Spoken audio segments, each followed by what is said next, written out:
Alright. You snuck up on me, shit.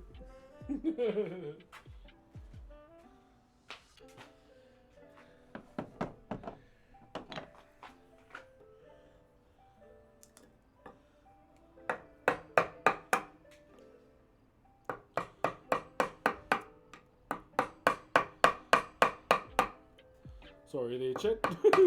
Fuck yeah.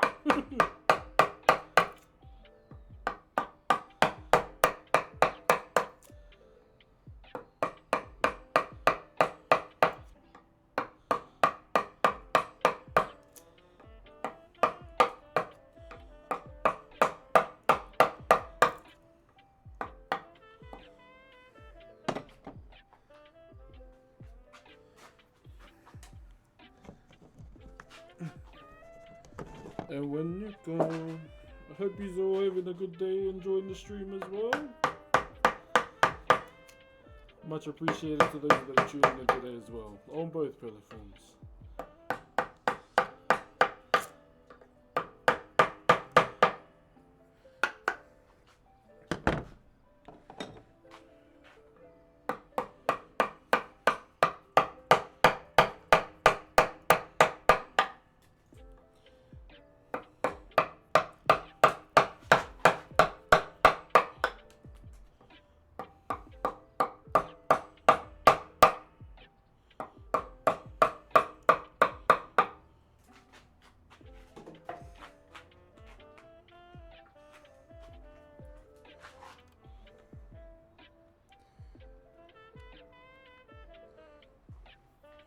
Don't let me.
Is there such a thing as a posh Māori accent because your wife sounds well spoken?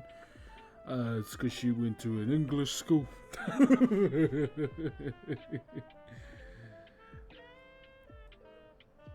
That's just her in general, like her normal voice. You know how we all have that phone voice? Hers is naturally that. But I swear, bro, the country mouth comes out sometimes.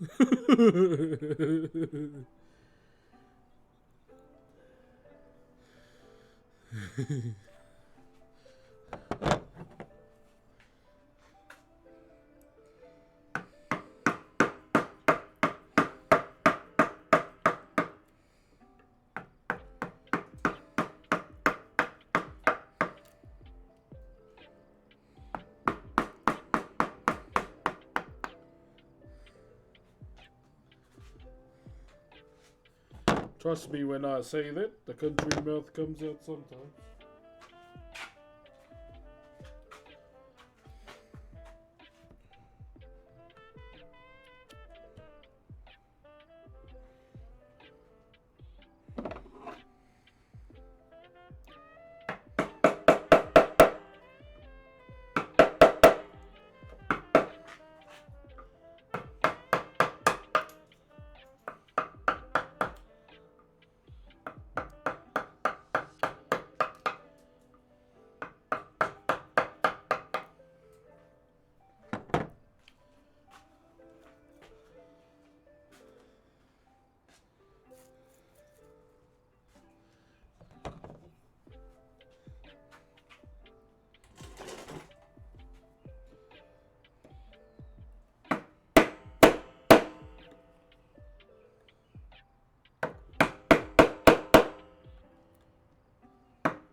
Gotta drop that eye down some more.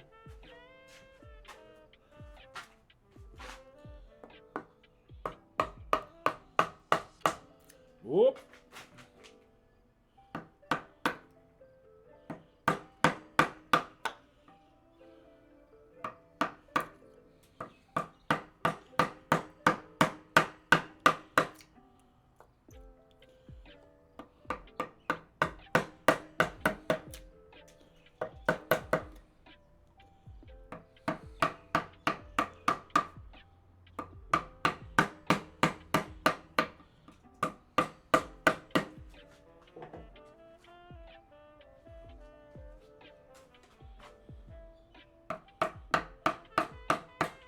Oh, ooh. I think Tuesdays are mainly a quiet day for streams in general, because I know it's Monday almost. The Monday Itis.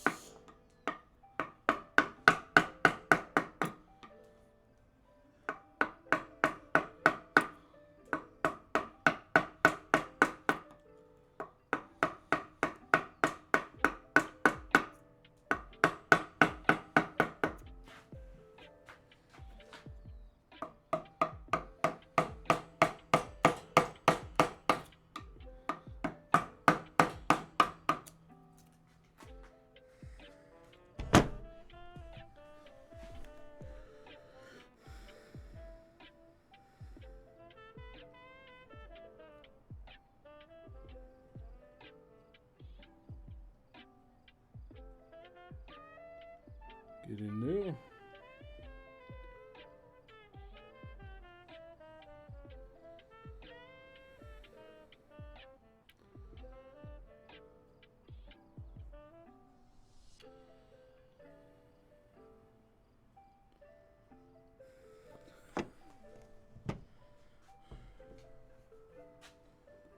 I can't breathe.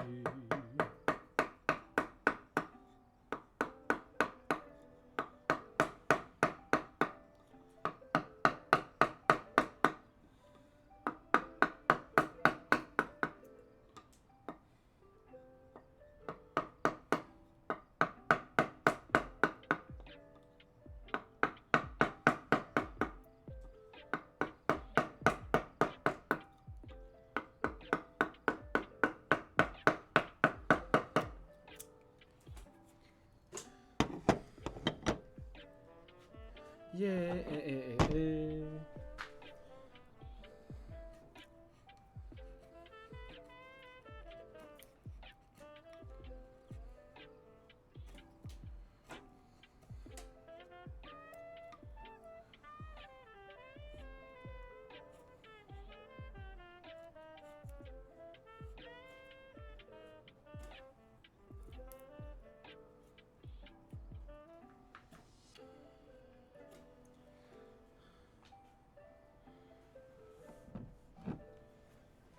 Yep.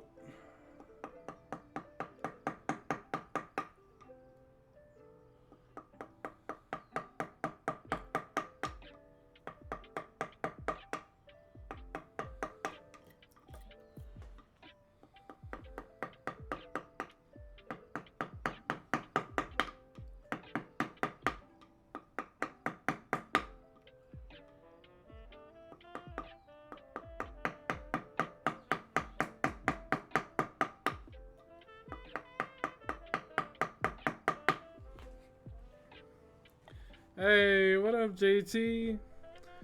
Africa's moving fast and looking great. Thank you, my bro. Yeah, she's moving, my bro. She's moving, which is it feels good too. Moving in the right direction, that's for sure. Hope you're well, my bro, and the fams as well.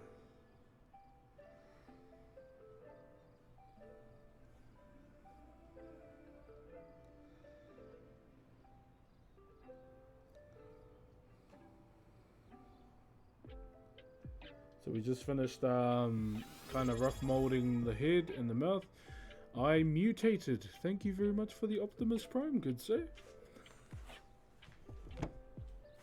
Kia ora, my bro.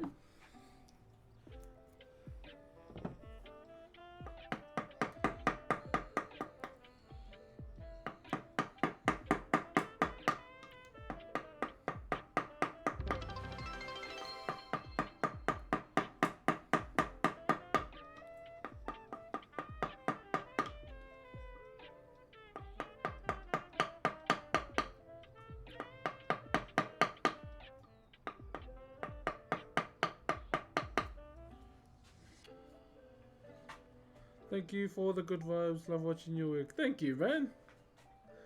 Thank you, Jim Lark, for the 100 biddies as well, my bro, and the kind words. Does this therapy, is it just like a hobby? No, it's a passion. It's what I love to do. That's what I love to do in life as well. So I've been doing it since 12 years old, but why I constantly, do it every day is because of my people, my ancestors, who did this before I did, They're the ones. So everything I do within Whakairo is generational knowledge that's been passed down through the generations. And that's always been a very, very big drive for me. How did I attain this knowledge? Through my uncle, who was my teacher. Then I carried on my learning in my 20s. And I went to a carving school to upskill and learn more. Learn all the tribal styles, everything that I could learn, And essentially this has been a lifelong relationship with this art form. It was a way for my ancestors to basically, pass down knowledge, tell our stories, because we didn't have any written language. We were more of an oral culture, more of a, storytelling through the arts and the performing arts. No pen and paper whatsoever. And there were points in our culture where it was almost lost. There was a big point in our history, in our culture, where it became illegal by the government. And just some of the many reasons why I will continue to do this until the day I die. And pass it on to the next.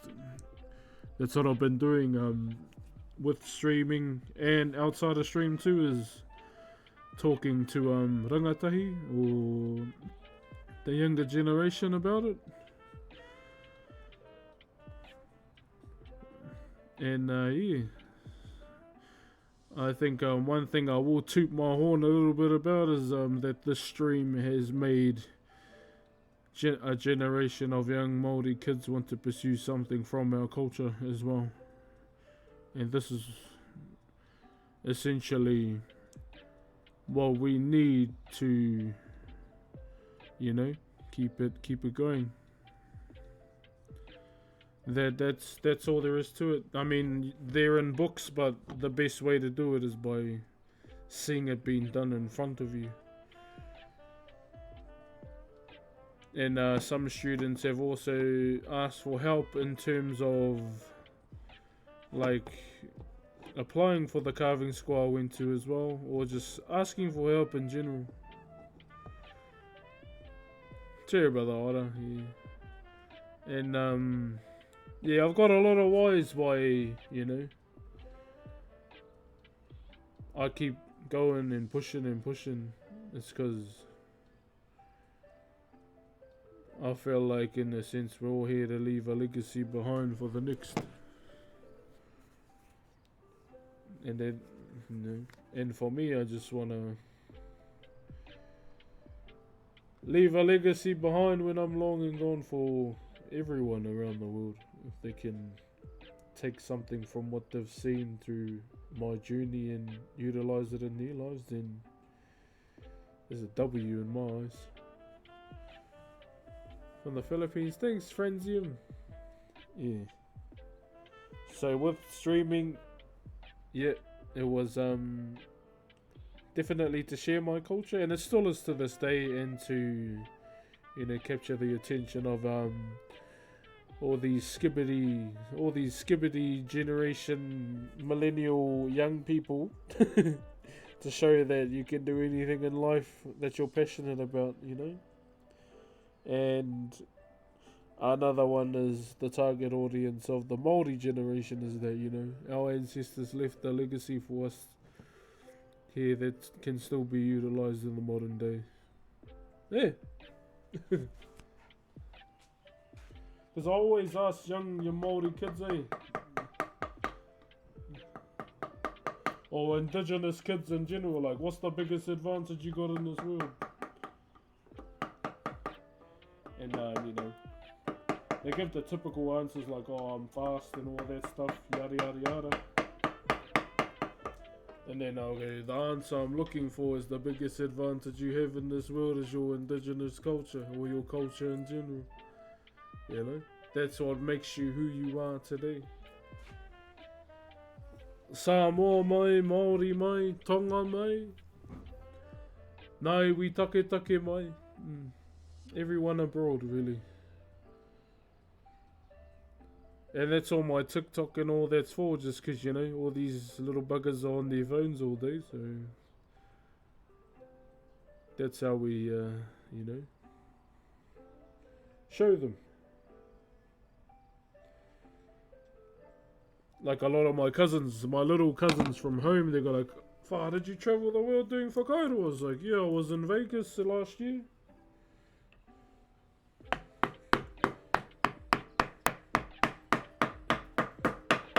Like, remember when your mum and dad laughed at me for wanting to pursue whakairo and my own passions?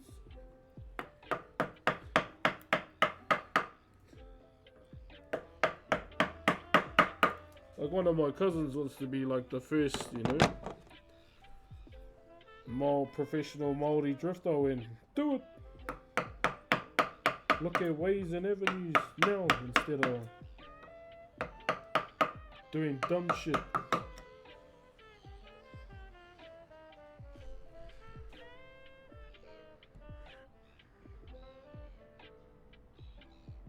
I love that explanation of my, so shallow, so not so much with this piece with whakairo, because a lot of the time we carve our ancestors. And speaking of one god in particular, Tāne Mahuta, who is the god of the forest, and he's also the creator of the first human being. Sorry to all the pro-males out there in the world, who was a woman. Blew life into her, the breath of life, enchanted the words, and she came to life. So in a sense, blowing on the chips is imitating Tāne Mahuta for that. You're trying to be him. And it's very whakahiti, like it's very... You're being that guy if you're trying to blow the breath of life into, what we're essentially carving are his children. But yeah. FYI, yep. Tāne Mahuta created the first human who was a woman, who later found out that, being his partner, found out she was his daughter, and then she later became the goddess of death, who essentially killed Maui in the long run.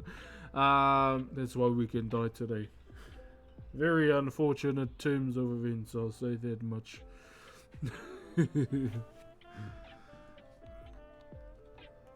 So yes, a long time ago, Maui wanted to reverse the effects of death for humans. Unfortunately, he did not succeed because we can die.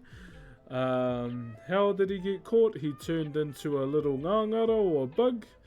He went into the domain of Hinenui Te Po, aka the goddess of death, and started crawling up her leg. So the way we are born was the way he was going to go back in and come out of her mouth to reverse the effects of death. But because birds in the domain of Hinenui Te Po saw him and laughed at him, she woke up, saw him, and crushed him between her legs. And that's how Maui died. Huge L. Huge L.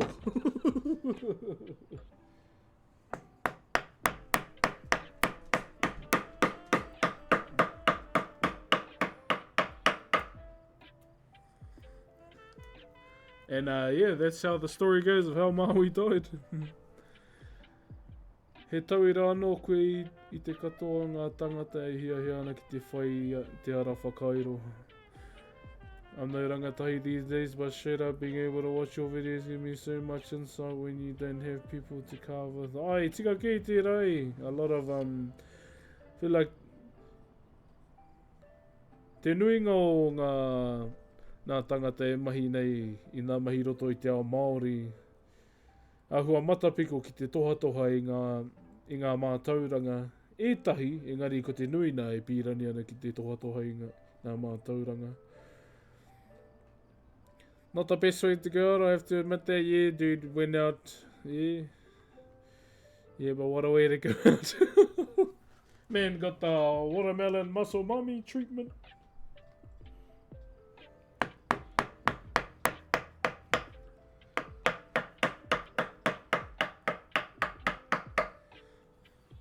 I love the vibe.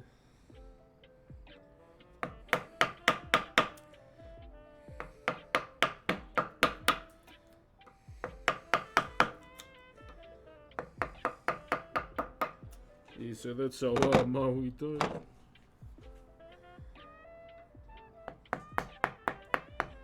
So keep in mind, this is coming from my grandfather's perspective.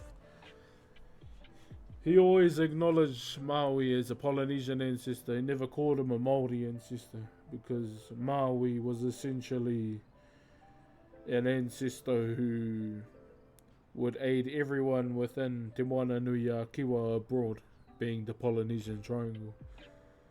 Yeah, so he didn't really... Well, to my grandfather, he always said, like, he wasn't tied down to one people in Maui. And that's just kind of how I see Maui, like my grandfather. There's a lot of people that go, rah, rah, rah, he was Māori. I was like, oh, shush. I'm gatekeeping an ancestor.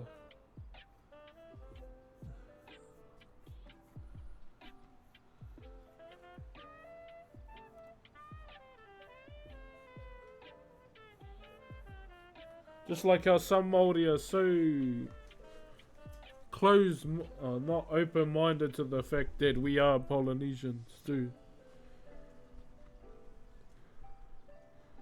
But that's when, as I always mention, that's that Shrek syndrome, eh? When they pull the pitchfork out and you're wrong!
Hey, what's up, B-boy?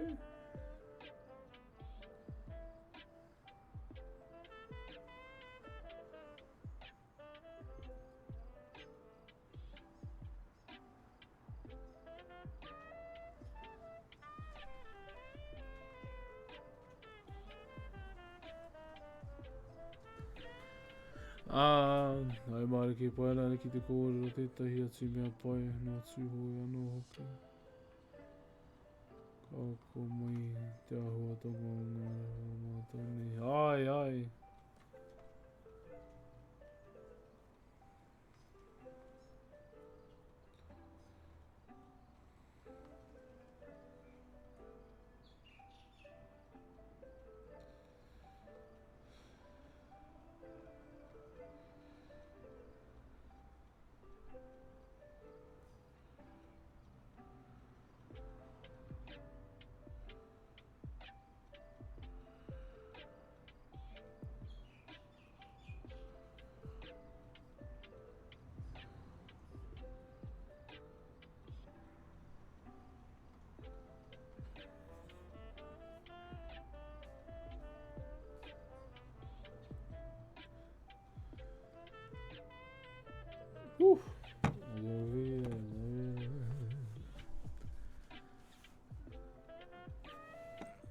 How we doing, guys? Real good?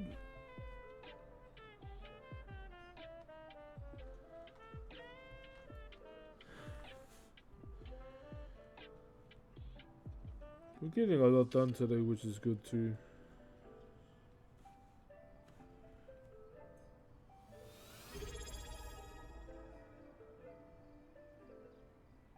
Yo, did you ever get a fright from your like Spotify DJ?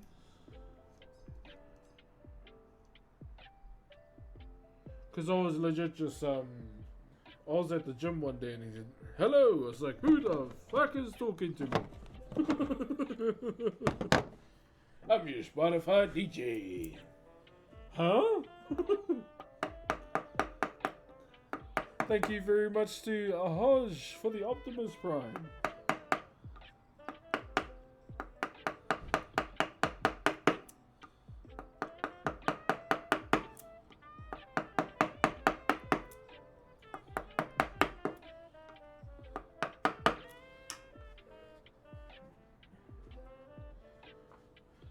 I was once been had a few cold nights, so like the dumb thing about our house is it's half insulated. And the dumb thing about it is with our girls growing we gave them the bigger room, and unfortunately that's the half insulated part of the house. So these last few weeks I've been letting them sleep with their mum, or we'll just, you know, or huddle up in the we'll huddle up in the lounge, sleep marae style. Hey, thank you, Bluesy, for the read. Kia ora.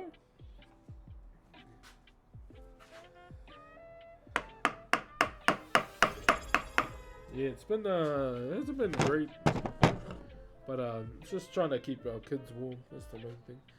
Thank you for the raid, man. Kaizu, thank you for the Optimus Prime.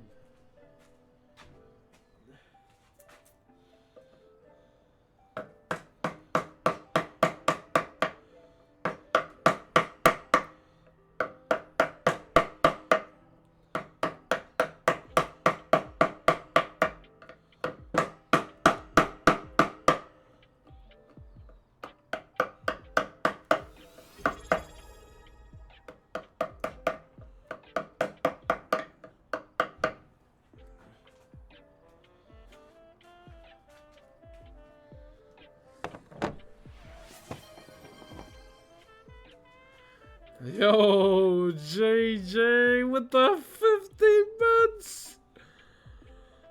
Holy shit, we've officially been streaming for 50 months. Oh my god, dude. Holy shit, that's a long time. Dad would just say, put on some socks and some shit and you'll be fine. Bro, not gonna lie, that's how I kinda just the kids up over the pajamas too, but it's the mother.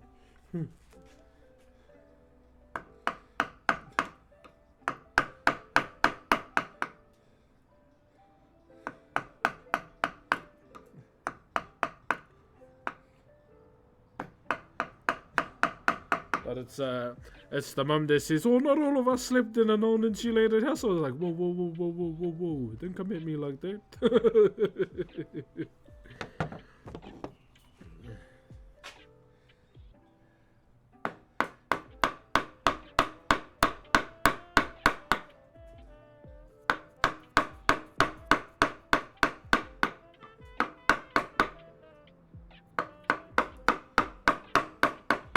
That is a very long time, brother.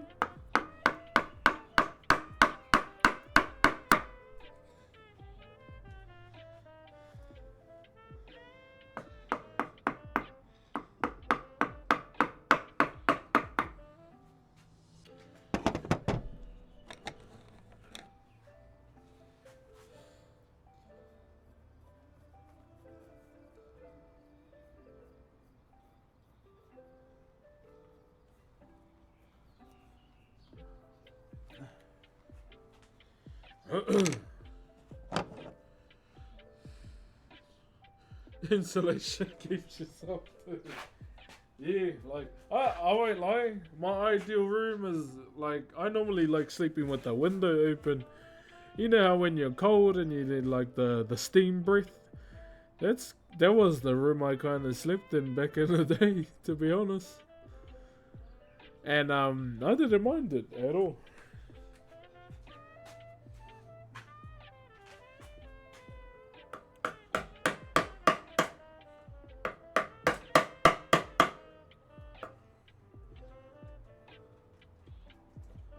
$50 JJ.